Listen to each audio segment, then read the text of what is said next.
तो दोस्तों चलिए आज आपसे बात करते हैं एक ऐसी हीरोइन की जिसके बारे में आप सब लोग बहुत अच्छी तरह से जानते होंगे। जी हाँ, उनका नाम है मल्लिका हुस्न सुरैया। सुरैया का नाम और शक्ल इतनी प्यारी थी, लेकिन उसके बाद भी उनकी ज़िंदगी उतनी ही बेरंग रही।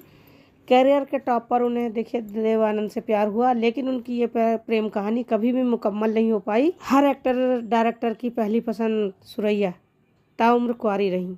फैंस के बीच दीवानगी इस कदर थी कि उनके घर के बाहर पुलिस बल तैनात रहता था। एक बार तो एक फैन जालंधर से बारात लेकर उनके घर पहुंच गया था। मुंह दिखाई में 2 लाख के गहने भी लाया था। उन्हें पुलिस बुलाकर उसे हटाना पड़ा था। 15 जून 1929 को लाहौर में अजीज जमाल शेख और मुमताज़ शेख के घर बेटी का जन्म हुआ था और ये थी सुरैया।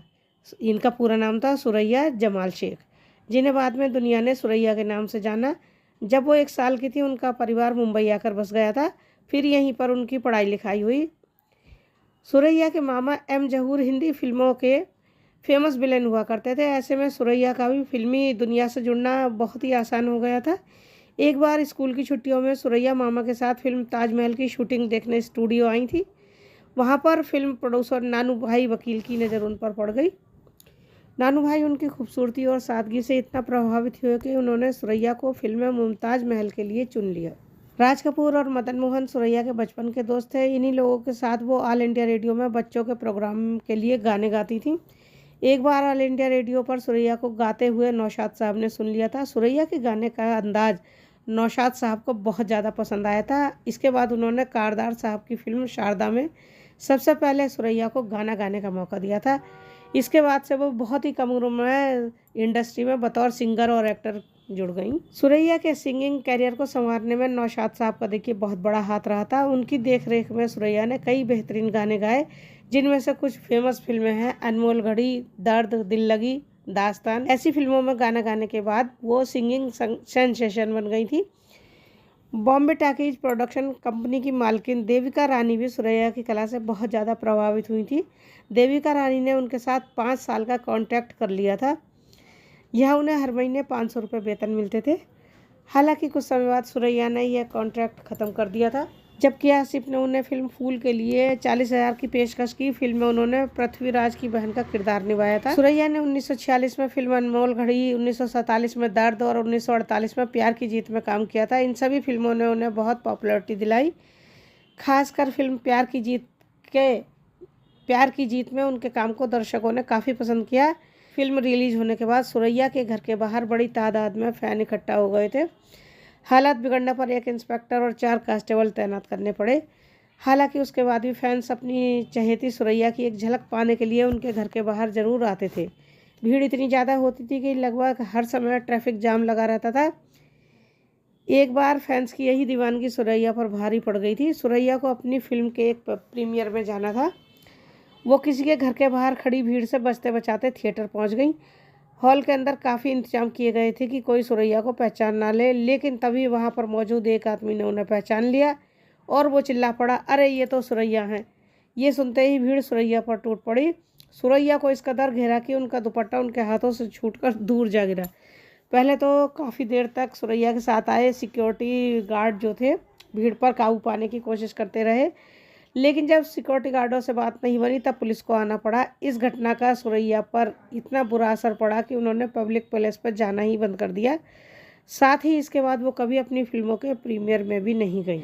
1948 की फिल्म विद्या में सुरैया को देव आनंद के साथ देखा गया था। इस फिल्म ने सुरैया की पूरी ज़िंदगी बदल दी।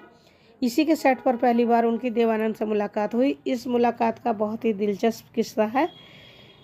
फिल्म विद्या की शूटिंग शुरू हो गई थी और इसका हीरो कौन होगा इसका फैसला नहीं हुआ था।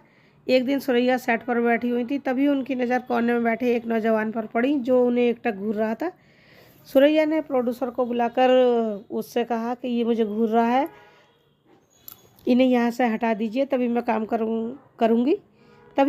पाऊँगी। प्रोड्यूसर देवानंद के पास गए, लेकिन उन्हें बाहर भेजने के बजाय वो उन्हें सुरैया के पास ले आए और मुस्कुराकर उनका परिचय कराया। मिलिए, ये हैं हमारी फिल्म के हीरो देवानंद। सुरैया इससे आगे बोलती, तभी देवानंद ने कहा, साथ काम करने से पहले एक नौजवान को इतनी बड़ी हीरोइन को अच्छी तरह से देख लेना चाहिए।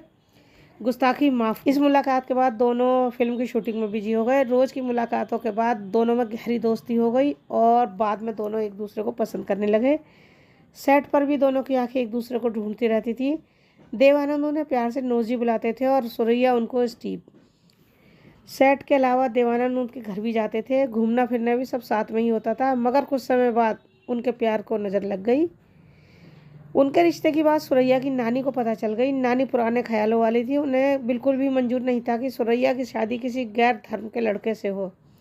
ऐसे में उन्होंने देवानंद का आना जाना अपने घर पर बंद करा दिया और सुरैया पर भी नज़र रखी जाने लगी। सुरैया की नानी कभी भी सेट पर सुरैया को अकेला नहीं छोड़ती थी।